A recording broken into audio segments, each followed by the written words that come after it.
Okay, we're going to go ahead and get started because I'm showing that we're a couple minutes past the start of the hour. Wanted to quickly introduce myself.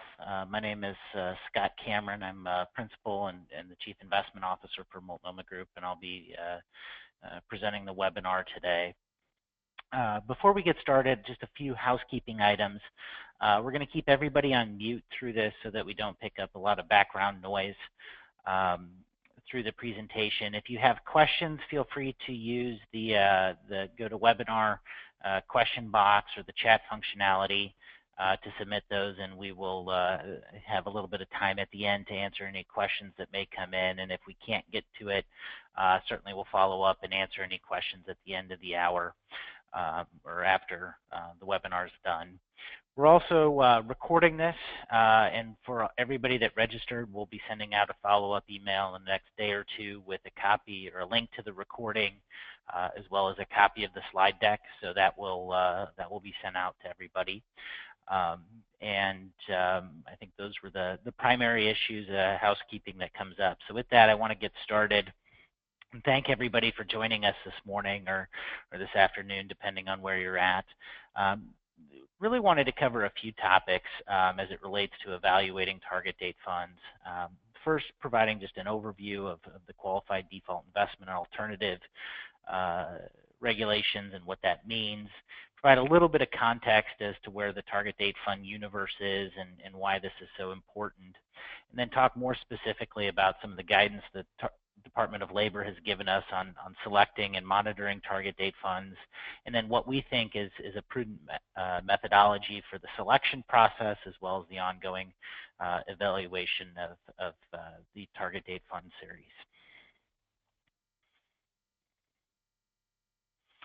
So to start with, I think it's important to understand kind of what has made these funds so important within the context of defined contribution retirement plans. And it really goes back to the Pension Protection Act of 2006, which has been around now, I guess, for 11 years. And in that, created for the first time the idea of a qualified default investment alternative, or a QDIA. And the DOL's objective when that was created was to ensure that an investment that was qualifying as a QDIA is appropriate as a single investment capable of meeting a worker's long-term retirement savings needs. Prior to the Pension Protection Act, most plans had a default option that they used, but most frequently it was some sort of stable principal option. So a money market, a stable value, a general account, fixed annuity. And that was chosen primarily because the risk that everybody was focused on was the loss of principal. So there was a great deal of concern if you defaulted somebody into a fund that if it lost money because the market went down, that you had some liability. And that, is a risk that is there.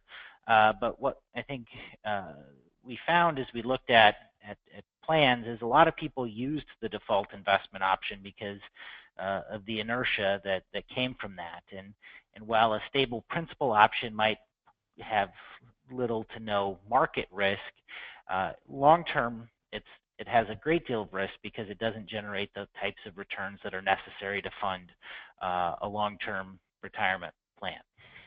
And so the idea of the QDIA was maybe we can create a safe harbor that gives plan sponsors a little bit of clearance to pick a default option that's more in line with the goals of the plan.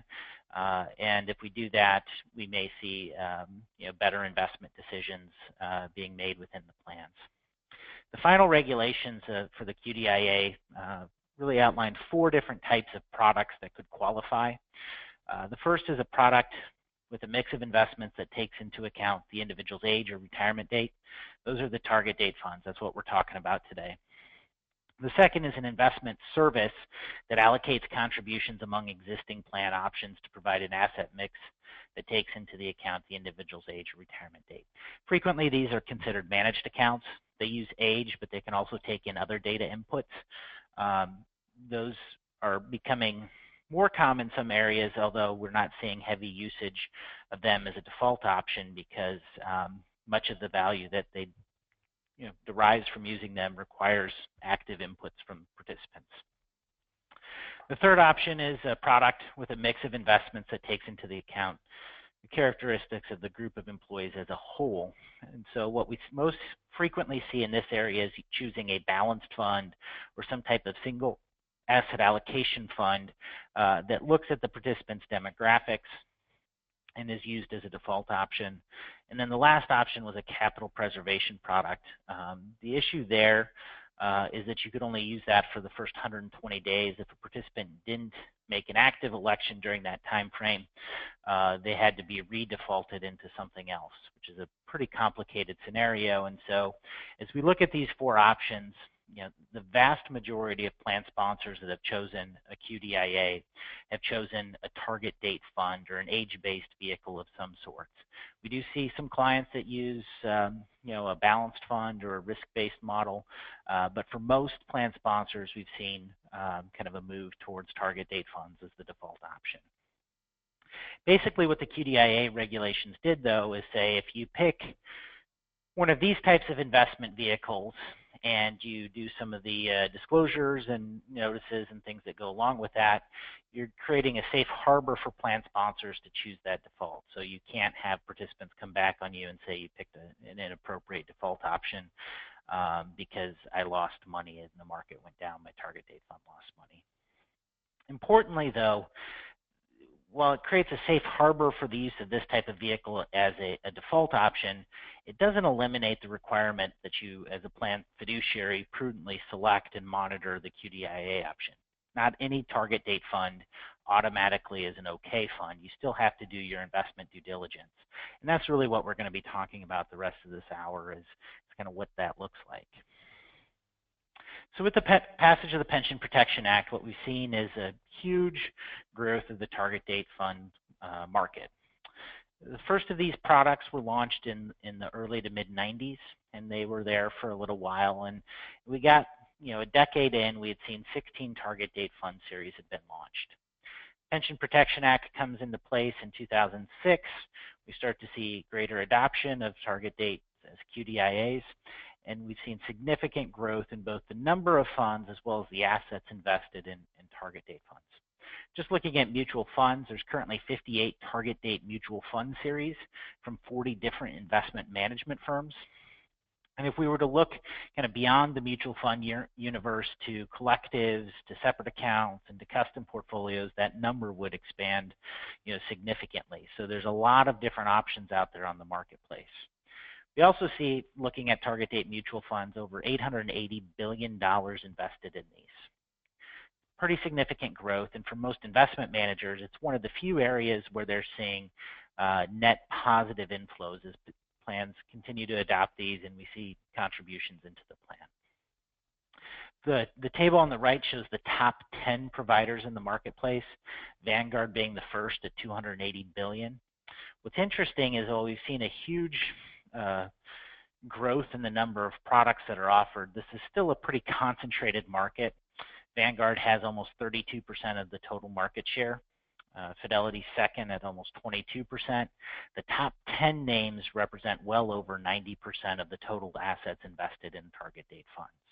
So we see a large number of products on the market, but we see not a widespread usage of those. It's a pretty heavily concentrated market in terms of which target date funds are being used by plan sponsors.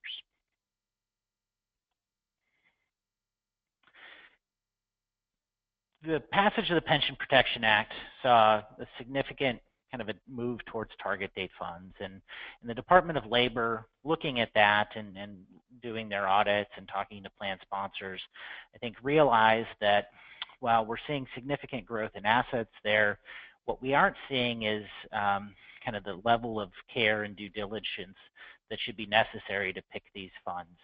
Frequently, what was done historically is plan sponsors picked whatever the proprietary option was from their record keeper and just added that. So if you were at Vanguard, you used Vanguard. If you were at Fidelity, you used Fidelity. If you were at T. Rowe Price, you used T. Rowe Price.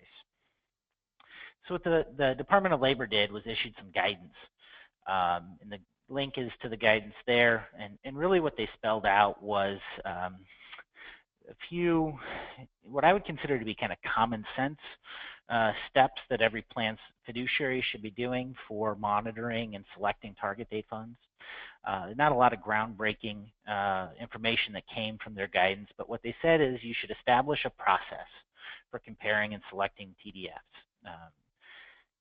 Anybody that kind of understands fiduciary governance knows that it's all about process, and really the Department of Labor is saying that that should be extended here in the same way that you're doing it for your traditional investment options, your vendor oversight, everything else. You should have a process to demonstrate your prudence.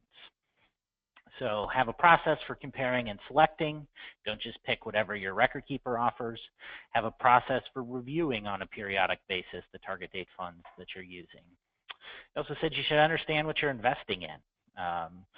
Know which asset classes the manager's using, what investment mandates are within those target date funds, and how do those change over time.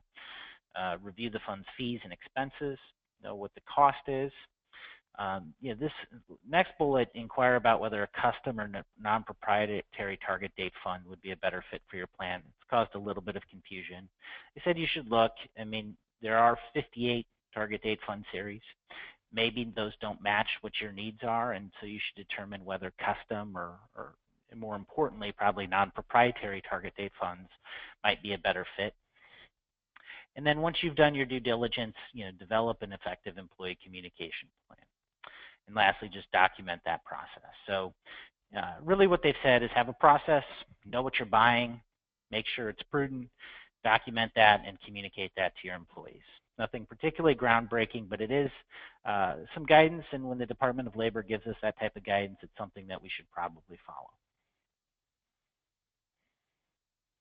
So the problem we run into with target date funds generally is that they're not all the same. It's not a very homogeneous asset class or set type of investment options. While they all have very similar kind of naming conventions, they're offered mostly in 5-year increments, with the year of the fund being the target retirement year, assumed to be age 65 in the name, so 2020, 2025, 2030. Under the hood, there's pretty significant differences in both some of the objectives of the funds as well as how they've been built. And that creates some challenges from an evaluation perspective. So from an investment objective perspective, some of the managers that have built products say our goal is to maximize people's retirement savings. Others say, we don't care so much about maximizing the outcome. What we want to do is replace a certain minimum level of income and make sure that we get as many people to that threshold as possible. That can result in very different glide paths. Some are to retirement, so they get to their most conservative point at the retirement date, and they say that's kind of our goal. After that, participants will kind of do their own thing. Others are through retirement and plan on managing not just to that retirement date, but potentially 30 years past retirement, basically for a person's whole expected life. You see differences in initial equity allocation. Some are 70% equities, some are up to 95% equities. You see differences in the equity allocation at retirement. How much should we have at age 65? What's the lowest point of equity allocation we should get to? Pretty significant differences there in glide path. Similarly, you see differences in asset allocation. Most have stocks and bonds and maybe a little bit of cash. Some offer more non-traditional asset classes like real estate, commodities, high yield, emerging market debt, volatility management, a number of kind of non-traditional asset classes, and others take a different approach to inflation risk management. And then lastly, seeing differences in active versus passive for the underlying investment strategies, proprietary versus open. There's a lot of moving parts to these funds in areas where what seem on the surface could be very similar series. They have 12 funds between now and 2060. Under the hood have very significant differences, and we need to evaluate that, understand those differences, and determine what's most appropriate. So how should we go about doing that, I guess, is the question that I think most people come to. And what we've done is said, we should really take kind of the most simple version, a 3-step process. Step 1 is to evaluate the plan preferences. And when we talk about plan preferences, we're talking about things like the demographics, the plan design, the committee philosophy. Once we understand what the preferences are of the plan, we can narrow the universe of 58 options to something that's much easier to handle. Once we've done that, we can conduct the investment due diligence. So, are these good funds? Are they stable managers? Do they have good performance? The traditional investment due diligence, and we'll talk more about that. And once we've married those two things, your plan preferences with the investment due diligence, we can pick a target date fund series and look at things like the expenses, platform availability, and any other issues that may come up from an operational perspective. So step one, evaluating plan preferences. What does that really look like? At a high level, we kind of group these into three areas for consideration. The first is plan demographics. So every plan is somewhat unique, and the demographics of your particular population should have an impact on what an appropriate target date fund series looks like. Things that we try to evaluate is, the financial literacy of the population. Are they sophisticated investors that could potentially take on more risk through the use of non-traditional asset classes? Are they participants that are less financially literate, and so maybe a more transparent, simpler investment menu or investment choice may work better? The average age of the population, their average income level, how much they're saving into the plan. Are they using target date funds now? Is it the sole investment that they're using, or are they using other investments?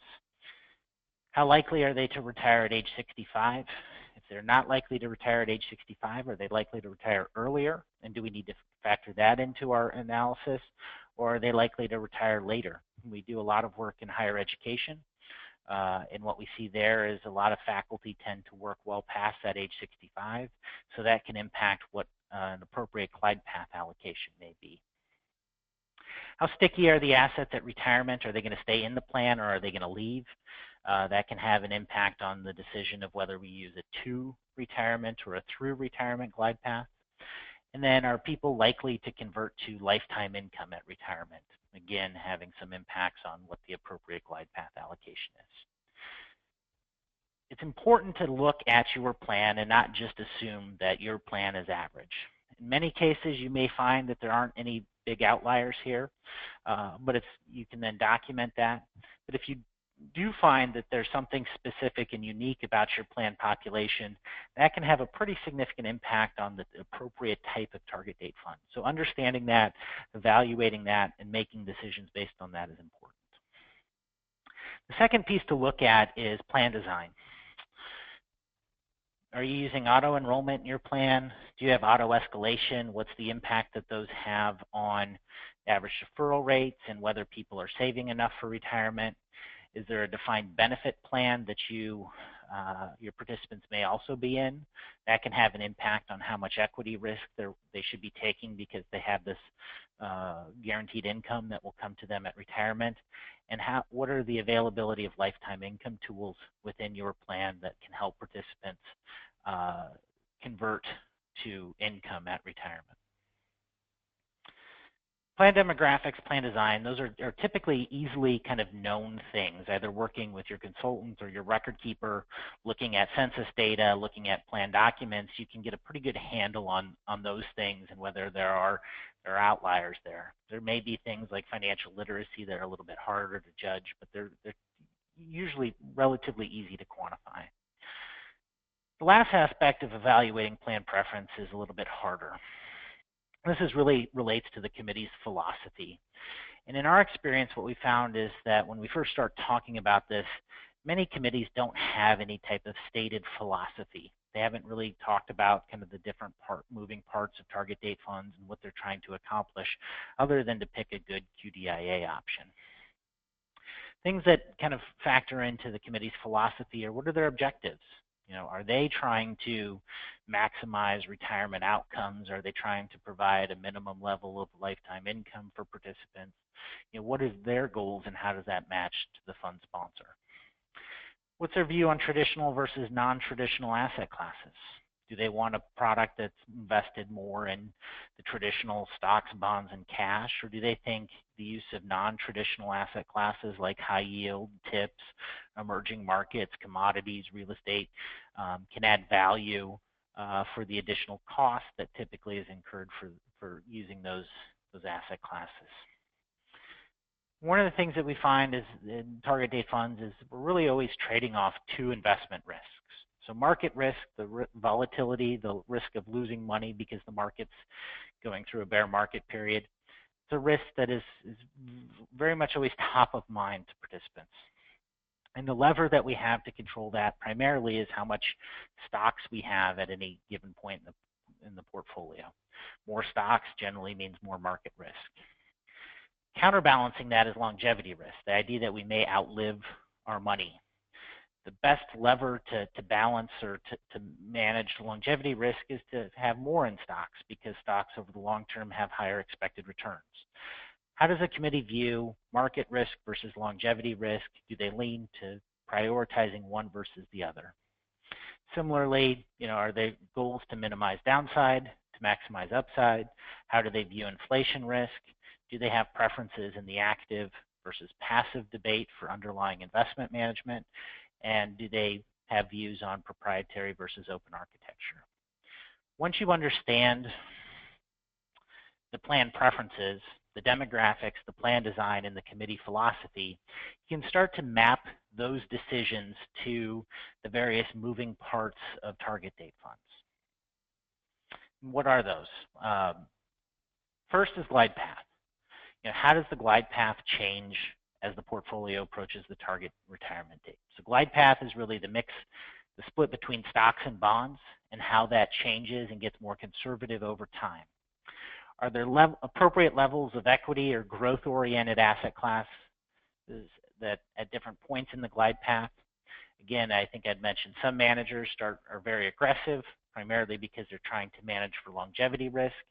Maybe based on the demographics and the committee philosophy and the plan design, there's certain appropriate levels of equity that come into play at different points. The second piece of moving parts is landing point. Back to the to versus through discussion. When should these portfolios reach their lowest equity allocation, that terminal equity allocation? Should it be at retirement? Our goal is really to get them to that point. After that, they're on their own. They need to figure out what they should do in retirement. Or do we think participants are going to stay within our plan, and we need to manage not just to retirement, but through retirement? And if we're going through retirement, what does that look like? Does it look like we go a few years past, maybe because our employees work a little bit longer than the age 65 assumption? Or maybe we expect that they're going to stay within the plan and we need to manage through age 90 or 95 or 100 because they're going to be with us through the life time of their account. Glide path, landing point kind of go hand in hand. Next step down is that those non-traditional asset classes. To what extent should we allocate some of our portfolio to them? Are there different types of asset classes that we think are important to consider? And then the active versus passive and the proprietary versus open architecture. So all of those things, those 5 different levers that we can see change within a target date fund, in some way tie back to the plan preferences that we talked about. The challenge is it's not a one-to-one relationship. It's not an easy, well, our financial literacy is X, so our glide path is Y. There's a lot of complexity and moving parts in how you map the preferences to those moving parts. And to give you an idea of that, we just kind of laid out here how those impact. So financial literacy has an impact on whether we should use more non-traditional asset classes. Participants' age, income, and deferral rates have some impact on glide path. Whether they're using the target date funds as a sole investment or retiring on time have an impact on landing point. It's not a very simple kind of one-to-one mapping in most cases. What we find is, not surprisingly, in trying to determine how plan preferences have an impact on target date fund selection, most of those inputs end up weighting heavily to the glide path, suitability, and the landing point discussion. That's where the greatest variance is going to come, is whether we have a lot in stocks over the course of the lifetime of the funds, whether we have less in stocks, and whether we are at our terminal equity allocation at retirement or managed through. It's going to be the biggest impact. To a lesser degree, things like non-traditional asset classes, active versus passive, open proprietary weigh in. But when we're evaluating plan preferences, it's primarily driven to what's the suitable, appropriate glide path for our plan based on our philosophy, our plan design, and our demographics.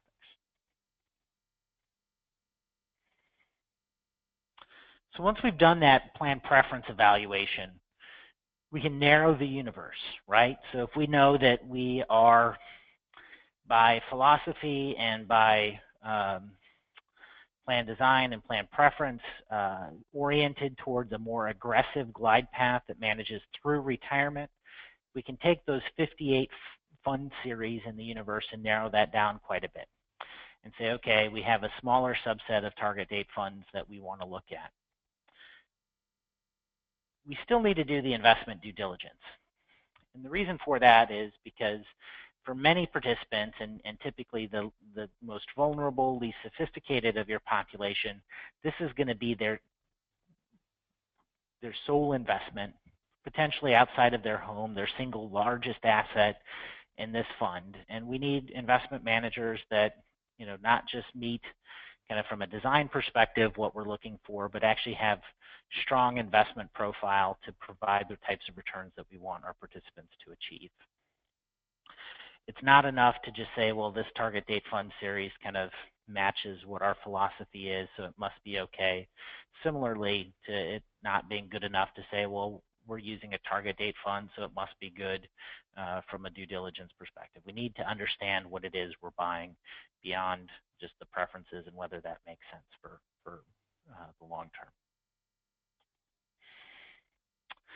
The challenge with evaluating target date funds from an investment due diligence perspective is similar to the plan preference discussion. They're complicated products. And for most committees, the types of due diligence that's required here is different than what they're accustomed to when they've been evaluating, you know, single asset class managers, your large cap growth manager, your core bond manager, your foreign small blend manager.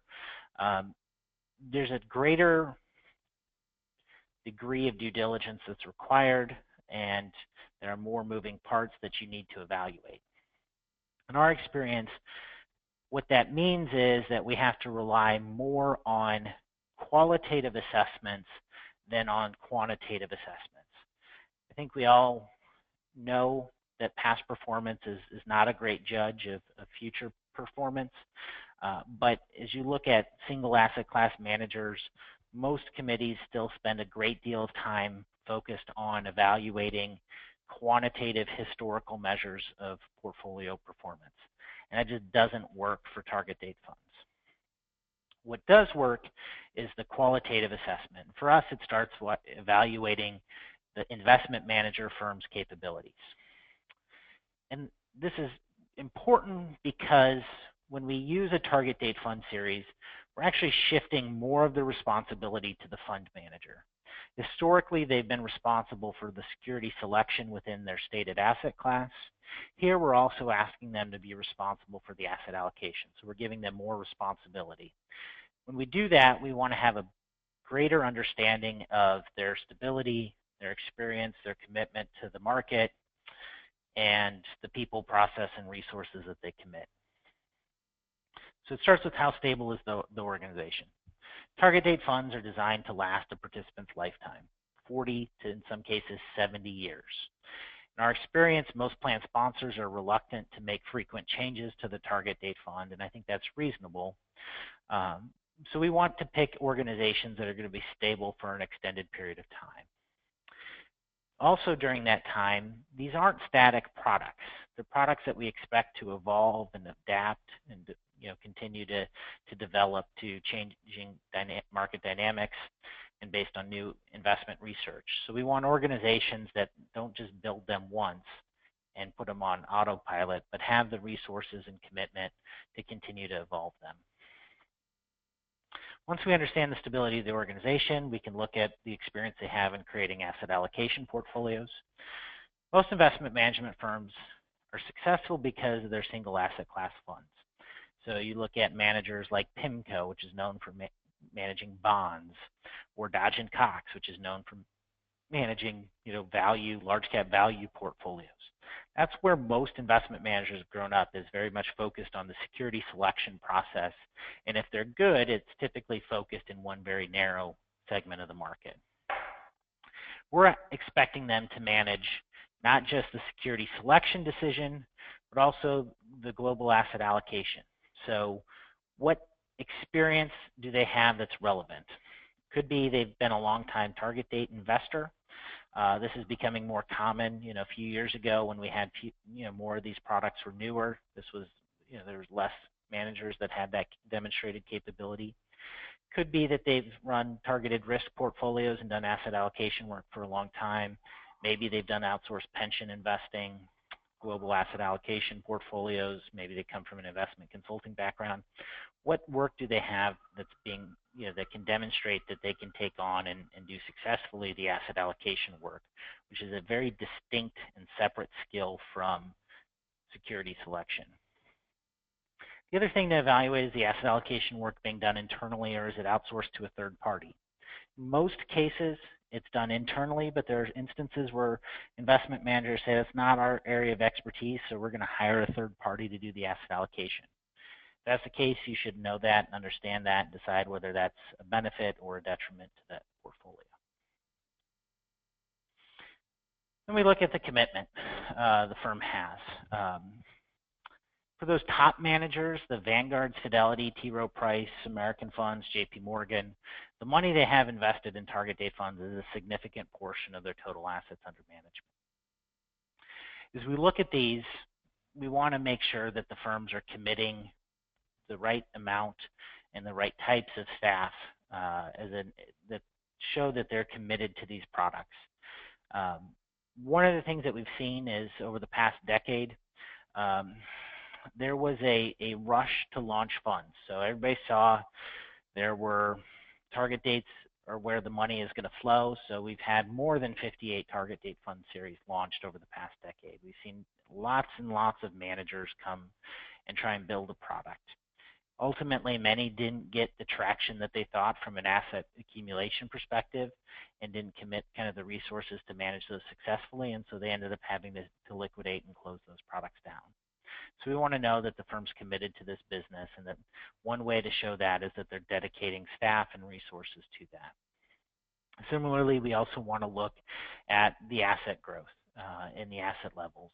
We don't necessarily have to use a top 10 provider, but if the target date fund series is a newer series and doesn't have sufficient scale, I think that can be a red flag that that product may not be viable long term. And we don't want our hand forced by a manager deciding we're going to liquidate and get out of this business. And then lastly, one of the things we're looking at is thought leadership. In some cases, what we see with target date funds is products that have been built by the product management or marketing team and put on, packaged and pushed out there. Hopefully, people will adopt it. What we're looking for from the best managers is some commitment to this space, and that's frequently best demonstrated by thought leadership. We don't necessarily think that everybody has to agree with our philosophy on things, but it needs to show that they're doing research, they're thinking about the problems that they're trying to solve, and they're putting information out there for consultants, for plan sponsors to evaluate as a demonstration that they're continuing to evaluate, evolve these products.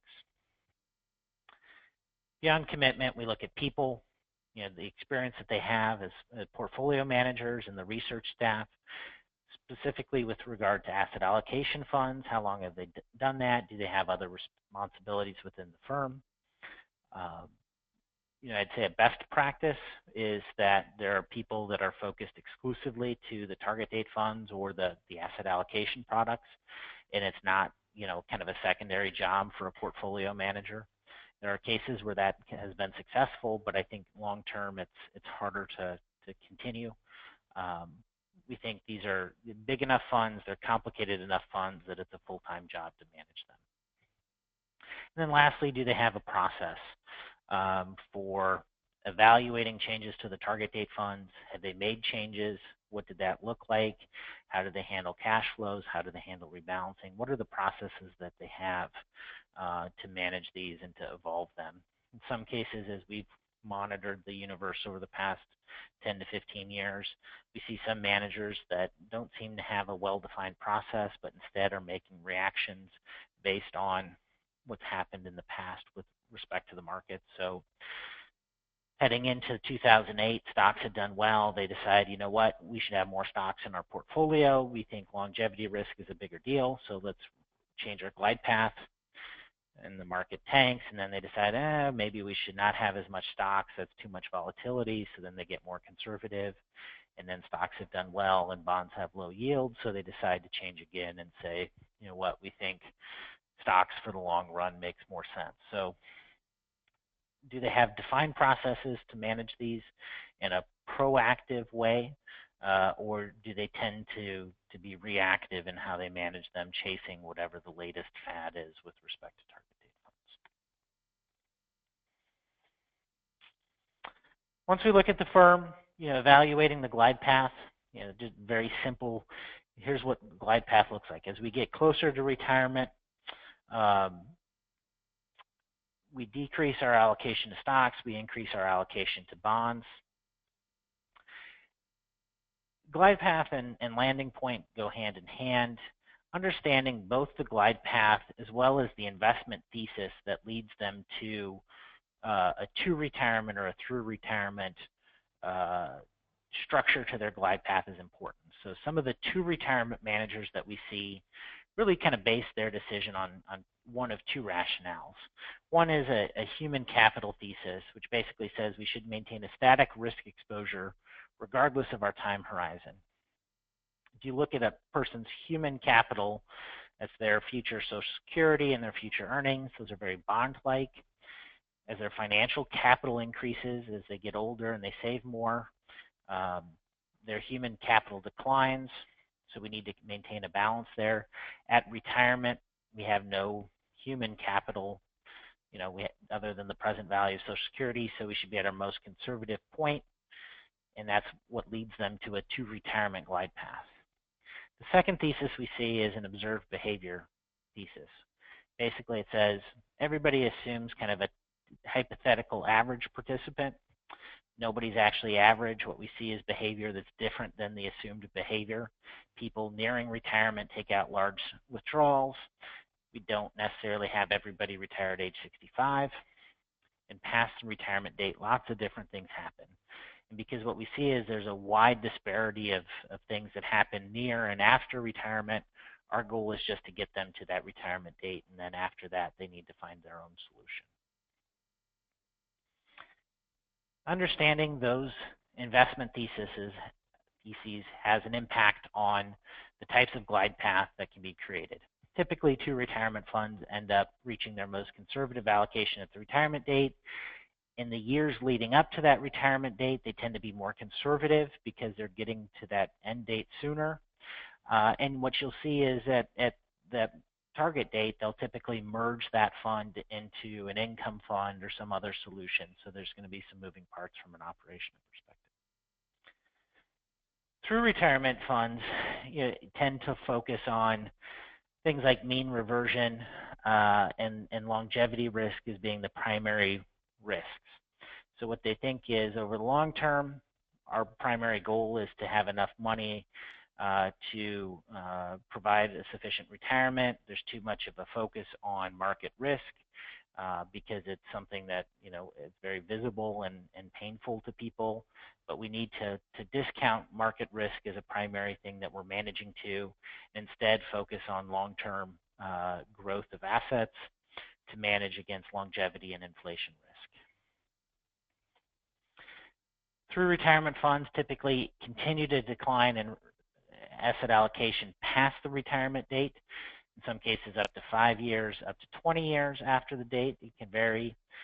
Because they are continuing to get more conservative past that retirement date, they tend to have higher equity allocations in the years leading up to that, and they will continue to exist for a longer period of time until they get to that the terminal equity allocation that could be 5 to 20 years after retirement. One of the things, though, that we can see, and this gets back to why it's important to look both from an investment due diligence perspective as well as a plan preference perspective at glide path, is it's not a homogeneous market.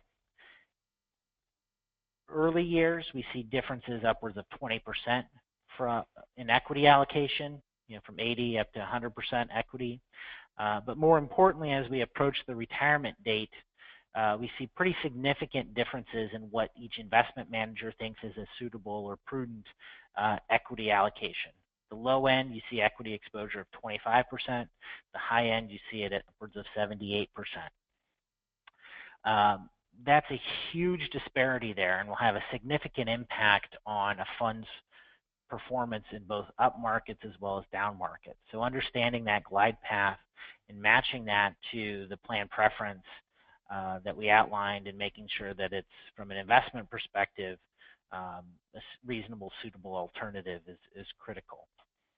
As we look at how glide path can impact performance, the 2008-2009 timeframe is getting a little stale, but the disparity that we saw in the down market and then the quick recovery is a good test case for target date funds and what we should expect in extreme environments.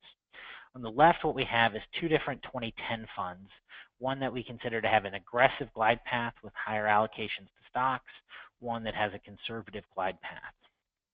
The aggressive fund lost almost 27% in retirement. So that was in 2008, a 2010 fund that was expected to reach its retirement point in 2 years. That fund was down almost 27%, the aggressive option. The more conservative option that had a lot less in stocks was down only 10, almost 11%. The flip side of that is in the market recovery of 2009, that 2010 fund with the aggressive glide path was up almost 28%. The conservative fund was up almost 13%. Similarly, on the right, we show the differences in 2050 funds. And not surprisingly, based on the prior chart, the discrepancies in the 2050 funds is less because the variance in equity allocation is significantly less. Glide path has its biggest impact as we near retirement because that's where we have the most invested in these funds and where we see the greatest disparity in what is deemed a prudent allocation. So from an investment due diligence perspective, understanding that glide path is critical, especially how it's shaped and when it gets to its most conservative point, because that's going to have a big impact on the expected returns of that target date fund series. Once we've evaluated glide path, the next thing to look at is the asset class considerations. We talked in plan preferences about the committee's view on asset classes, but it's also then from an investment due diligence perspective important to understand what the investment manager's view is. And it starts with understanding which asset classes are included in the target date funds. And has the manager chosen a sufficiently broad enough set of asset classes to provide global capital market exposure? If the manager just has large cap U.S. stocks and a core bond fund, it's not enough diversification to provide truly global exposure to capital markets and wouldn't be deemed kind of a prudent allocation decision on our part. Once we know what's in the funds, what those asset classes are, it's important to understand why they were chosen. How did the fund manager do that? Did they do specific modeling of asset classes? If they did, were they using historical data, which again, past performance is a poor predictor of future results, and so we don't want historical data to be the inputs for the modeling, or are they using forecasted data? And if they're using forecasted data, how did they determine that? Do those look reasonable to us, their expectations for what future returns are going to be? What impact does the fund manager's investment products play in determining asset classes? Did they include certain asset classes because they have products there that they want to sell? Or did they exclude certain asset classes because they didn't have a product there? Two examples come to mind. One manager that we saw had an allocation within their target date funds to preferred stocks. Preferred stocks is a pretty narrow segment of the market, and one that's not commonly seen across most target date funds. This manager happened to own a firm that, all they did was manage preferred stocks. And so we have to look and say, are they somewhat biased because they have this manager that they want to put in their target date funds? Or did they, from an unbiased perspective, model a variety of different asset classes and decide that preferred stocks make a ton of sense? And that's why we include them. And, we tend to be a little bit cynical when evaluating some of those things, particularly in an asset class where we're not seeing any other managers want to allocate money to in their target date funds. The flip of that is we'd worked with a different investment manager that had a pretty simple glide path. U.S. stocks, developed international stocks, U.S. bonds. And as we met with them over the course of a few years, we'd ask them, well, have you considered emerging markets? Have you considered other things? And they, for a long time, said, nope, we think what we have is great. A couple years after, they decided to launch as a firm an emerging markets fund. And within a few months of launching that firm, all of a sudden they decide, oh, now we think emerging markets make sense in our target date funds. From my perspective, it appeared that because they didn't have a product that they could put in place, had excluded that asset class, even when they maybe would have otherwise thought it was important to include. So what are the rationale for deciding what investment go in, which asset classes are used within the product? And then how frequently does the manager review those asset classes? Have they made any recent changes? Are they evaluating any changes? As I mentioned before, these are not static, build them once and put them on autopilot products. We expect that they'll continue to develop and evolve, and we want managers to be doing research to see whether they should be expanding, adding, or removing certain asset classes over time. So what does that typically look like then? Most managers have the standard asset classes: cash, intermediate, kind of core U.S. bonds, large cap U.S. stocks, small and mid cap U.S. stocks, and international equities. Beyond that, we typically see some of those non-traditional or extended asset classes break into two categories. First, what we consider the portfolio diversifiers. They're included primarily because the manager thinks they're going to enhance returns or reduce risk in some way. Things like stable value, high yield bonds, global bonds, preferred stocks, international small caps, emerging markets, or volatility management hedges. The second category are managers that very much focused on inflation risk in the portfolio, and they're adding asset classes primarily because they're trying to hedge and enhance real returns, so inflation-adjusted returns. So they're including things like TIPS, commodities, real estate, either REITs, publicly traded REITs, or direct-owned real estate, or natural resources stocks. Those asset classes, some managers, can do very well with just kind of a limited array of the standard asset classes.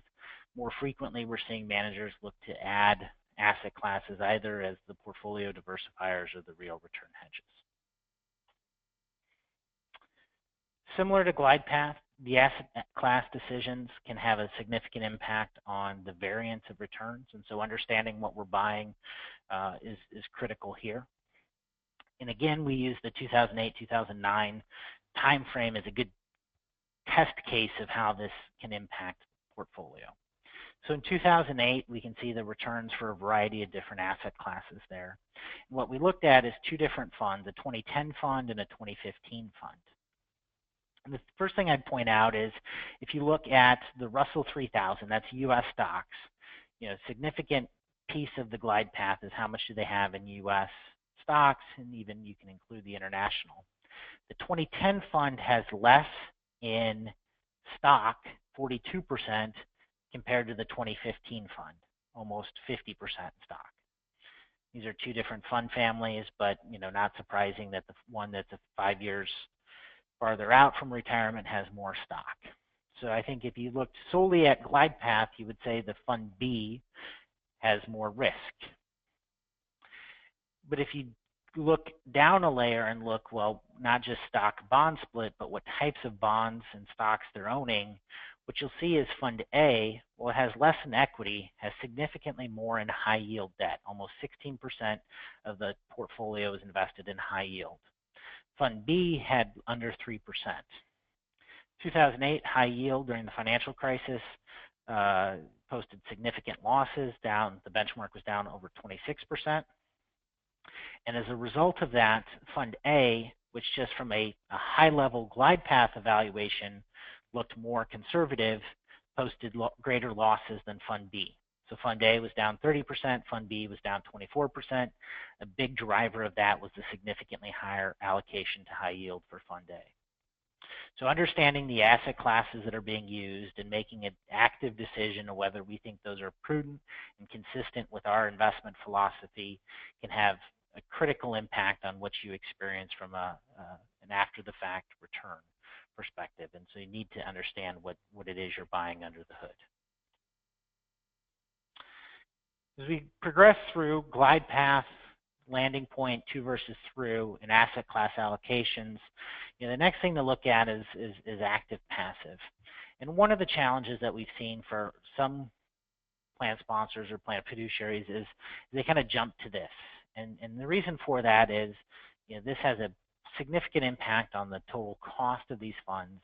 And given the complexity of evaluating target date funds, some people tend to rely on more simplified metrics like, well, I'm just going to buy kind of the lowest cost option, which is going to be a passive. So in this case, active managers obviously seek to outperform the benchmark. They look to add value through managers' skill in timing the market and selecting securities. Traditional active management, we pick a glide path, we pick asset allocations, then the portfolio managers hiring investment managers, typically either internally or using outside advisors to manage those individual asset classes. And if we're using active management, we're using those traditional tools, security selection, potentially market timing to try and add value. Active management creates a higher hurdle because it tends to be more expensive, and so the manager has to outperform that increased fee to improve performance on a net of fee basis.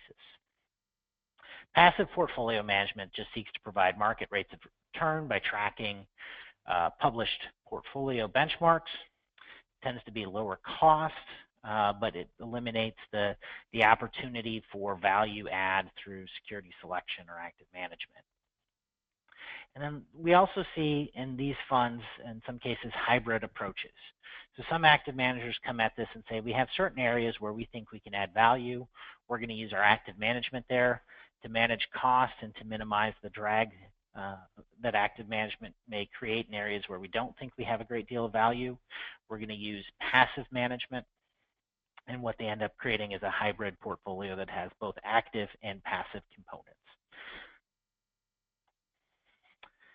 If you're using target date funds that are considering active, you have to look within the target date fund series at the active management and do your traditional investment due diligence. Look at the people, the process, the investment philosophy, the costs, and the capacity they have to manage money. Active management adds a layer of potential risk in that there is active risk, but it also comes with the opportunity that there may be value added that comes through that active management. If you're using a target date fund series that's using active managers, you have to understand not just the active managers, but the process that the target date fund manager uses to evaluate those. Are they using funds internally because they're trying to put assets there, get distribution? Are they using their best-in-class managers that they have? What's the process that they have if a manager underperforms? Can they fire one of their own managers, or are they stuck using that? If you're using passive management, you have to evaluate the passive index managers. Investment management is more complicated than most people think, and so you need to understand the experience that the managers have, the costs, whether they're able to manage tracking error, and do they have enough indexes to fill kind of the asset classes and asset buckets that they've created. Lastly, we'll look at the use of proprietary versus open architecture. Most target date funds use proprietary investment management. So a fund manager, whether it be Vanguard, Fidelity, or T. Rowe Price from the top three, it creates the target date funds, and they use all their own managers to populate that. So the large cap growth manager is a Fidelity manager, the large cap value manager is a Fidelity manager, the bond manager and the international manager are all Fidelity managers. And that's true Fidelity, T. Rowe, and most target date funds. They're all managed by the same investment firm. It's the most common way that we see target date funds, but it creates a few challenges. One, there's potential conflicts between the target date fund investor and the fund manager, and that gets back to how do we hire active managers. Fidelity for a long time received negative feedback that some of their star managers, the Will Danoffs and the Joel Tillinghasts, weren't being used in the Freedom Funds. And they made a decision a few years ago that they needed to rectify that because they'd gotten that negative feedback. So there can be conflict there between how the fund manager picks the active managers and what they include or exclude versus what the target date fund investor may deem appropriate.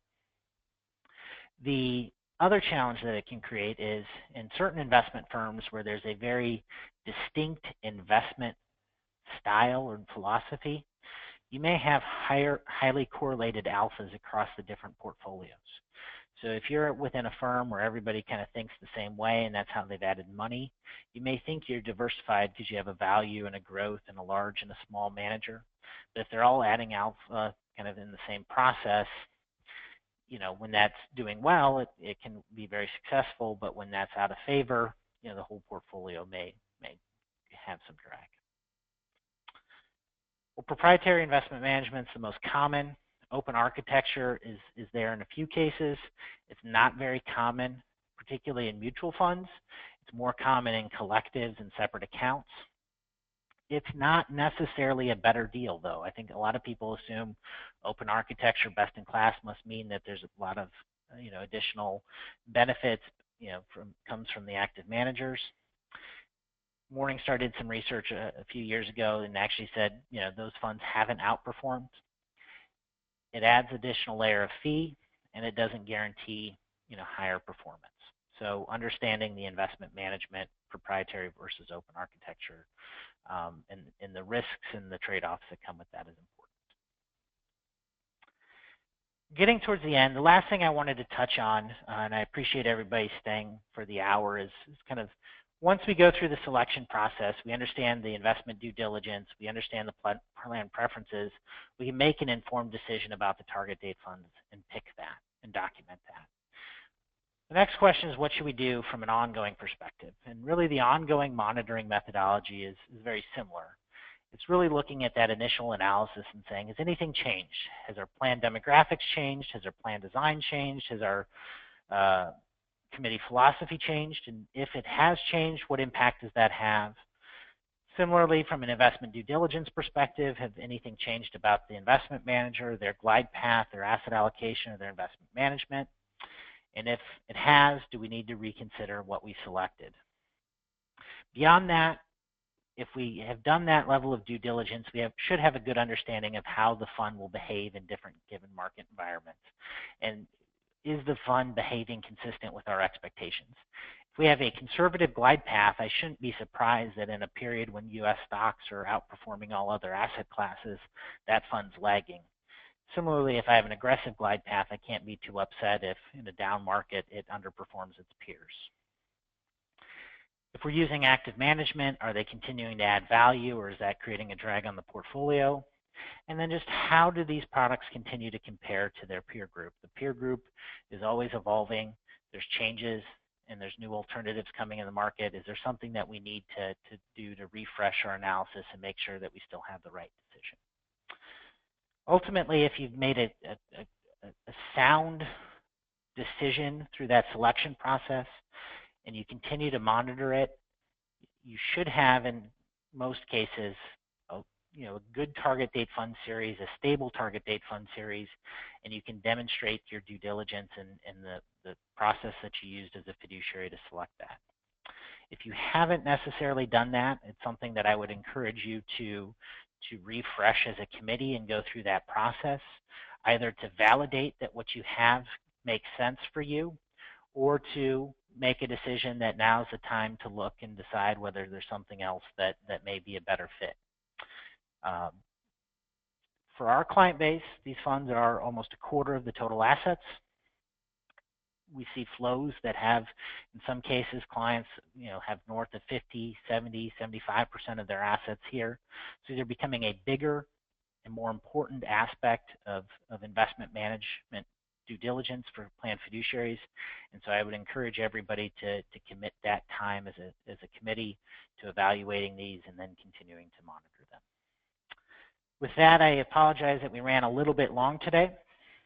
I didn't see any questions. Again, we'll send out a copy of the slides and a recording of the presentation. If you do have any questions, feel free to reach out to me, or if you are a client and work with any of our consultants, feel free to reach out to them as well. Again, thank you for taking the time today, and with that, we'll wrap up the webinar. Thanks.